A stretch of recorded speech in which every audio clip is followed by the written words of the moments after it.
Varicose veins కి సరైన చికిత్స కోసం సంప్రదించండి ఎవిస్ హాస్పిటల్. నమస్తే రమగారు. నమస్తే జయ. రమగారు, భవిష్యత్ ఏంటో తెలియదు మనకి. భవిష్యత్ ఎందుకండి, నెక్స్ట్ మరుక్షణం ఏం జరుగుతుందో తెలియని పరిస్థితుల్లో ఉన్నాము. కానీ భవిష్యత్ మీద విపరీతమైన కోరిక, ఆశ ఉంటూ ఉంటాయి. వీటికి సంబంధించి ఏమన్నా కథ ఉందా? భవిష్యత్ అంటే రేపేం జరుగుతుందో తెలియదు కదా, తెలీదు. అంతా విధి చేతుల్లో ఉంటుంది.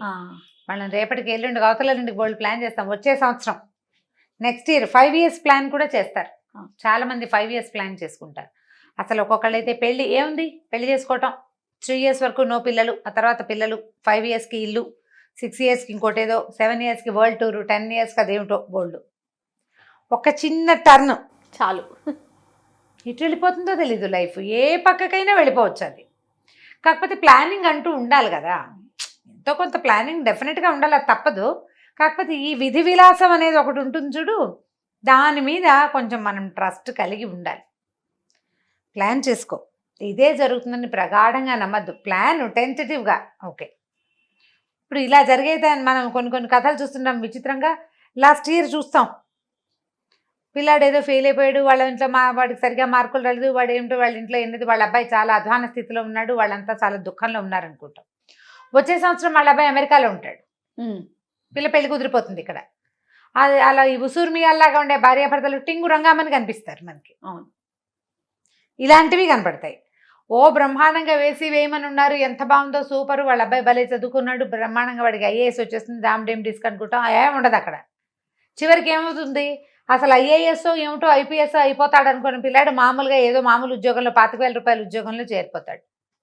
వీళ్ళకి బోల్డ్ డబ్బులు ఉన్నాయి, బోల్డ్ అది ఉంది ఇది ఉంది అని అనుకుంటే సడన్గా భార్య భర్త నీకు నాకు పడదు రామ్ రామని చెరో పక్కకి వెళ్ళిపోయిన వాళ్ళు కనిపిస్తారు. చెప్పలేకపోతాం. మనం ఒకటి అనుకుంటాం, పైవాడు ఇంకోటి అనుకుంటుంటాడు, ఏదో ప్లానింగ్స్ చేస్తూ ఉంటాం. అవును. అయితే ఇలా విధి విలాసాల మీద ఒక కథ ఉంది, చెప్దాం. ఓకే. సముద్రశూరుడి కథ. సముద్రశూరుడు పేరు చాలా బాగుందండి. బలశాలి అన్నమాట వాడు. సముద్రం మీద బలశాలా? అలా చెప్పడానికి వీల్లేదు.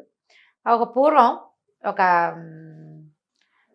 ఏమనాలి, ఏదో ఒక ఊరు, ఒక రాజుగారు ఉన్న ఊళ్ళో సముద్రశూరుడు అనే ఒక అబ్బాయి ఒక వ్యాపారస్తుల ఇంట్లో పిల్లవాడు. ఆ రాజుల కాలంలో ఏంటంటే, రాజులు ఇలా వ్యాపారాలు చేసుకునే వీళ్ళకి గుప్తాలకి వాళ్ళకి చాలా ధన సహాయం చేసేవాడు. వాళ్ళు ఏం చేసేవాళ్ళు, ఈ ఊళ్ళల్లో బాగా విరివిగా తయారయ్యే వస్తువుల్ని పడవల మీద ఓడల మీద వేసుకుని సముద్రం మీద వేరే దీవులకి వేరే రాజ్యాలకి వెళ్ళిపోయి అక్కడ ఇదంతా బోర్లేసి అక్కడ విరివిగా దొరికే వస్తువుని మళ్ళీ నింపుకుని తెచ్చేవాళ్ళు. మనకి ఇక్కడ పావలాకి అర్ధకి దొరికేది అది 25,30 అమ్ముతుంది ఆ ఊళ్ళో. బిజినెస్ ఆ 25,30 కూడా హోల్సేల్ మీద. రీటైల్లో వాడు 100లో అమ్ముకుంటాడు. అవునండి. ఇప్పుడు మనకు జరిగేదే. అప్పట్లో ఇలా సముద్ర వ్యాపారాలు నడిచేవి. ఈ సముద్రశూరుడి ఆ తండ్రి కూడా ఇలాగే బిజినెస్ చేసేవాడు. కాలగతిన తల్లిదండ్రి కాలం చేశారు.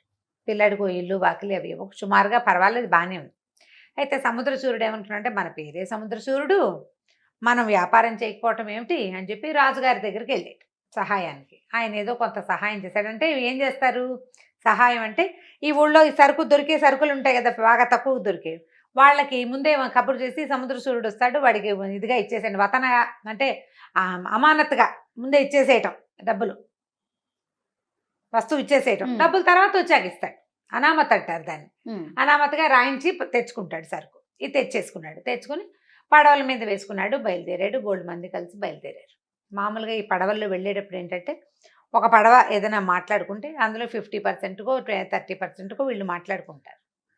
ఇంకా కొంచెం చిన్న పన్న వ్యాపారాల వాళ్ళు 3-4 కలిసి వాళ్ళు ఆ దేశంలో ఆ రాజ్యంలో పెళ్లి సంబంధాలు లేకపోతే స్నేహ సంబంధాలు ఉన్న వాళ్ళు, ట్రిప్పులకు వెళ్ళేవాళ్ళు, రాచరిక వ్యవహారాలు చక్కబెట్టడానికి వెళ్ళే రాజాధికారులు ఉంటారు కదా, రాజు తాలూకు అధికారులు, వాళ్ళు వీళ్ళు గవర్నమెంట్ ఎంప్లాయీస్, ఇట్లా బోళ్ళంత మంది చేరేవాళ్ళు.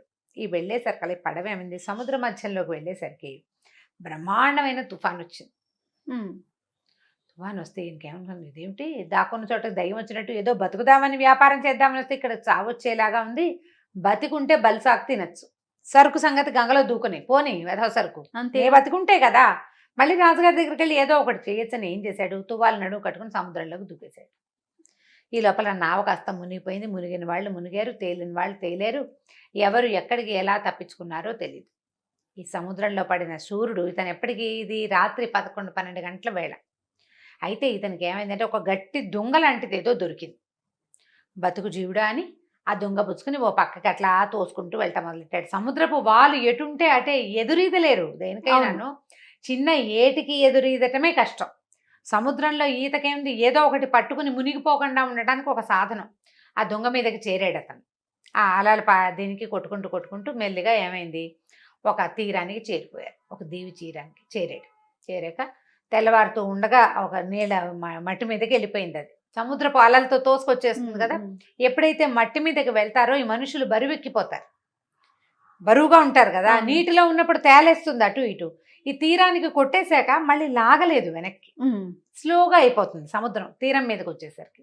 ఈ అట్లా అట్లా కొట్టుకొచ్చి మట్టి మీద పడుకొని నిద్రపోయాడు.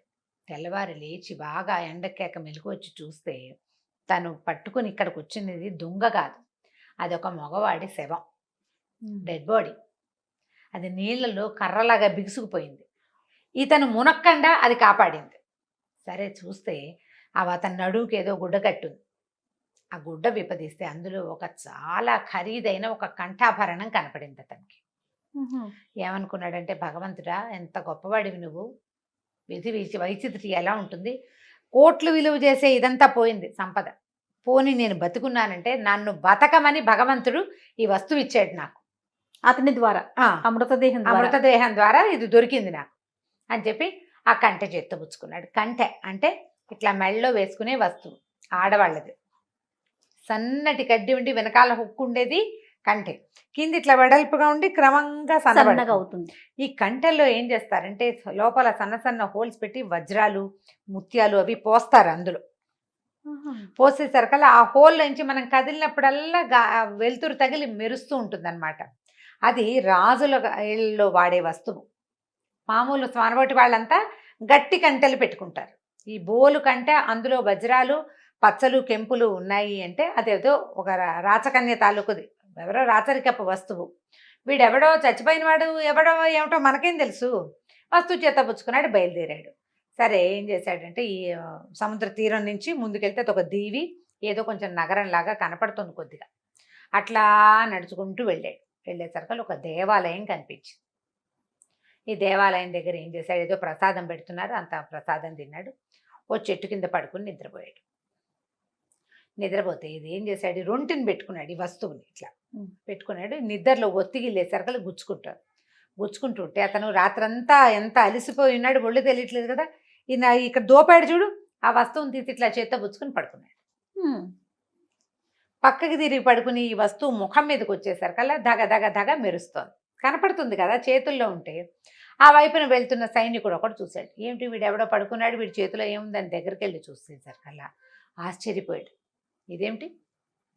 ఓకే సరే చూసి ఏమనుకున్నాడు, చేయి విదిలించి చూశాడు. చూసేసరికల్లా ఆశ్చర్యపోయాడు, అది ఏమిటి ఆ వస్తువు. ఆ ఊరి పేరు కలసిపురం. ఆ రాజకుమార్తె చక్రసేన అని రాజకుమార్తె. ఆ చక్రసేనది ఒక కంఠాభరణం పోయింది కొంతకాలం క్రితం. దొంగ కోసం చాలా వెతుకులాడుతున్నారు. ఆ కంఠాభరణం ఇది. దాని పిక్చర్ రాయించి పంపించారు వెతుకులాటకి. ఒక ప్రత్యేకమైన కంఠె షేపులో ఉండే ఒక కంఠాభరణం రాజకుమార్తెది. అక్కడి నుంచి దొంగ దొరికాడు. ఇంకేముందని ఈయలగొట్టాడు ఈయన. విజిలేసేసరికి అందరు చేరిపోయారు, పట్టేసుకున్నారు. ఇతను లబోదీపం అన్నాడు, చెప్పాడు, వినలా. ఏదో శవం మీద ఉంది అంటే నేను అక్కడెక్కడి నుంచో వచ్చాను, నమ్మద్దు. పైగా ఏమో పలానా ఊరి నుంచి వచ్చానంటే ఏదో కాగితమో ఇంకోటో ఏమిటో ఉండాలి, ఏమీ లేవు ఇతని దగ్గర. దాంతో ఏం చేశారు, రాజుగారు చూడడం ఏమిటి, మరి ఉరిశిక్ష వేశారు. ఉరిశిక్ష పడిపోయింది. దొంగ వీడు రాజకుమార్తెను మోసం చేసి వస్తువు పట్టుకెళ్ళిపోయాడు. లోపల అంతఃపురంలోకి జొరబడి ఆవిడ స్నానం చేసే చోట నుంచి వస్తువు కొట్టేశాడు. ఇవన్నీ ఉన్నాయి. స్నానం చేసే చోటుకు వచ్చాడు, దొంగతనం చేశాడు, కనపడలేదు, విలువైన వస్తువు, అన్ని అభియోగాల మీద ఉరిశిక్ష పడేసరికల్లా ఈ సభ ఎక్కడ జరిగింది, ఇది కొంచెం ఓపెన్గా ఉండే ప్లేస్. ఆ ఓపెన్ ప్లేస్లో ఇతని చేతిలోనే ఆ కంఠ ఉంది. ఈ ఉన్న కంఠని పైనుంచి ఎగురుతున్న ఒక గద్దె తన్నుకుపోయింది. ఆ జనాలంతా హాహాకారాలు చేశారు. హాహా లేదు, హూహు లేదు, పట్టుకెళ్ళిపోయింది అంతే. ఈ కంఠేమో పోయింది, వీడికేమో ఉరిశిక్ష పడింది. ఇది మాత్రం ఖరారు. ఇది ఖరారే, ఇది తప్పదు కదా. ఈయన కళ్ళు మూసుకుని ఏడవడం మొదలుపెట్టాడు, భగవంతుడా ఎవడన్నా నన్ను రక్షించాలంటే. ఈ లోపల ఆకాశవాణి వినపడింది. ఆ కాలం ఆకాశవాణి కాలమే పాపం. రాజా ఇతను వదిలిపెట్టు, ఇతను సముద్రచూరుడు, వీడు ఒక వ్యాపారస్తుడు, ఆ కంఠాభరణాన్ని ఇతను దొంగిలించలేదు. కంఠాభరణాన్ని దొంగిలించిన దొంగ మీ భట్లకి భయపడి సముద్రంలో పడ్డాడు, అతని ద్వారా ఇతను దొరికింది, ఇతను నిజమే చెప్తున్నాడు అని. దాంతో రాజుగారు అయ్యయ్యో అనుకుని వస్తువు ఎలాగూ పోయింది, వీడెవడో నిరపరాధికి శిక్ష ఏంటని శిక్ష ఆపిచ్చారు. లోపల తీసుకుపోయారు. ఓ పూట 2 పూటలు అతను పడుకోవడానికి అలసట తీరేదాకా ఉంచి బోల్డ్ ధనం ఇచ్చి, అనవసరంగా నీకు ఉరిశిక్ష పడి ఇంత మనస్తాపం సంభవించింది, నువ్వు మీ ఊరు వెళ్ళిపోమని మళ్ళీ డబ్బులు ఇచ్చారు. ఇచ్చేసరికల్లా సరే ఏమనుకున్నాడు, అమ్మయ్య విధి నన్ను కరుణించింది, ఓసారి సముద్రంలో పడ్డా, అవును, కంఠాభరణం దొరికింది, దానివల్ల జైల్లో పడబోయా, ఉరిశిక్ష పడబోయింది, మళ్ళీ డబ్బులు దొరికింది అని అనుకుని సంతోషించాడు. సముద్రం పడవెక్కాడు. సముద్రంలో సరే ఆ దాటాక సముద్రం నుంచి బయటికి వచ్చాక అంటే ఏమనాలి, నౌకాశ్రయం చేరిన తర్వాత అక్కడి నుంచి ఊరు వెళ్ళటానికి బాగా సమయం పడుతుంది. పూర్వం అంటే రాజుగారి వల్ల సులువుగా ఎక్కేసాడు అతని పడవ. ఇప్పుడు అంత ఏమీ అవకాశం లేదు కదా. అతను ఏం చేశాడు, రాజుగారి ఇచ్చిన డబ్బు దశకం అన్నీ సంచులు కట్టుకున్నాడు. ఓడలో నుంచి దిగిన తర్వాత వీళ్ళ ఊరు వైపు వెళ్తున్న ఒక గుంపుని పట్టుకున్నాడు. ఆ గుంపుతో కలిసి వాళ్ళకు వ్యాపారస్తుల పిండు అనమాట, దాన్ని పిండి అని అంటారు. ఈ పిండితో కలిసి బయలుదేరేసరికల్లా ఈ దారిలో ఏమైంది, అడవిలోకి వచ్చాక ఆ దోపిడీ దొంగలు పడ్డారు వీళ్ళ మీద. వ్యాపారస్తుల దగ్గర ఓ 30-40 గుర్రాలు ఉన్నాయి, ఓ 25-30 గాడిదలు ఉన్నాయి, ఒక 1 డజను ఏమో ఎడ్ల బళ్ళు ఉన్నాయి, ఇవన్నీ ఉన్నాయి, రథాలు అవి ఉన్నాయి. వీళ్ళ మీద దోపిడీ గాళ్ళు వచ్చి పడ్డారు. పడేసరికల్లా వీళ్ళు ఏం చేశారు, కాకా వెకలయ్యా వారి దారిని వాళ్ళు పరిగెత్తారు. ఈయనేమనుకున్నాడు, ఇదేమిటి మళ్ళీ వచ్చింది నా నెత్తి మీదకి అని చెప్పి, ఇక రాజుగారు ఇచ్చిన డబ్బొద్దు ఏమొద్దు, ఎట్లా కొట్లా బతికుండు ఊరు చేస్తే చాలని తను ఎక్కిన గుర్రానికి అటు ఇటుగా వేళ్లాడేసిన బంగారపు సామాన్లన్నీ వదిలిపెట్టేసి, వాళ్ళకి రాజుగారు ఇచ్చిన బంగారు నాణ్యాలన్నీ వదిలిపెట్టేసి కాలి కొద్దీ పరిగెత్తాడు. పరిగెత్తి చివరికి ఒక వెలగ చెట్టు కిందకి చేరాడు. ఇక నీరసం వచ్చింది. ఆ దొంగలు ఆ ఉన్నవాళ్ళని వ్యాపారస్తుల పిండుని చంపేశారో లేకపోయారో పట్టుకుపోయారో ఏమీ తెలియదు ఈయనకి. వాళ్ళతో మనకు సంబంధం ఏం లేదు, వాళ్ళతో కలిసి వస్తున్నాం, వాళ్ళని రక్షించడానికి పూనుకుంటే ముందు నేను పోతా. మొదటిది నా డబ్బు అని డబ్బు వెంబడికి వస్తే డబ్బు పుచ్చుకొచ్చాడు అనుకో, మూటలు చేత్తో పుచ్చుకున్నాడు అనుకో, పరిగెత్తలేకపోతాడు కదా, బరువు ఏ బరువు లేదు కాబట్టి ఈజీగా పరిగెత్తేశాడు, దొరకకుండా ఉన్నాడు. ఈ దారి దోపిడీ దొంగలు ఏంటంటే డబ్బులు దొరికినవి లాక్కోగా మనుషుల్ని చంపేస్తారు వాళ్ళు సాక్ష్యం చెప్పకుండా. ఆ చావు తప్పించుకున్నానని చెట్టు కిందకు వచ్చేసాడు. సరే వెలగ చెట్టు మీద అట్లా కూర్చున్నాడు. వెలగ చెట్టు కింద కూర్చుని నీరసం వచ్చింది. ఎలాగోలాగా బతికితే చాలరా దేవుడా అని పడుకుని నిద్రపోయాడు. చీకటి పడింది, నిద్రపోయాడు. మర్నాడు పొద్దున బాగా ఎండ వచ్చేసరికి మెలకు వచ్చింది. ఎండ వచ్చేసరికల్లా ఎండ ఆ పక్క నుంచి పడుతోంది, చెట్టు మీద నుంచి కూడా మొహం మీద వెలుగు పడుతున్నట్టు తెలిసింది అతనికి.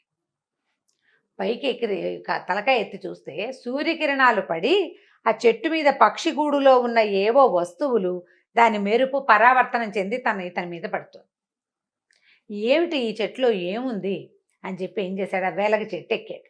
ఎక్కేసరికల్లా చక్కగా పక్వానికి వచ్చిన వెలగపళ్ళు అవి ఇవి ఉండే పంగల్లో ఇంత పెద్ద పక్షిగూడు ఉంది.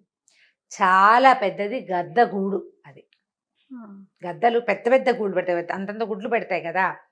చూస్తే దాని నిండా బంగారపు వస్తువులే.